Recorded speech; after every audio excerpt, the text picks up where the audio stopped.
మరి ఈ ఏరియాను శాతవాహనులు పరిపాలిస్తున్నప్పుడు ఇక్కడ ఎన్ని వర్ణాలు ఉన్నాయి అంటే 4 వర్ణాలు కనిపించాయి.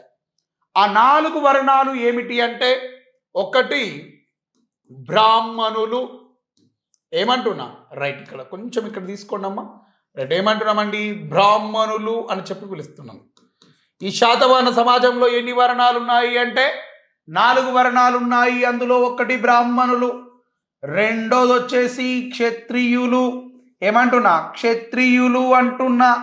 ఓకే, మూడోది వచ్చేసి ఏమంటున్నాము అంటే వైశ్యులు అని చెప్పి పిలుస్తా ఉన్నాం. సార్ ఏమంటున్నాం సార్? వైశ్యులు.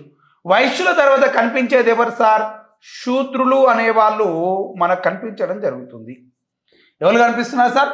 బ్రాహ్మణులు, క్షత్రియులు, వైశ్యులు, శూద్రులు అనేవాళ్ళు ఇక్కడ మనకు కనిపించడం జరుగుతుంది అంటున్నా.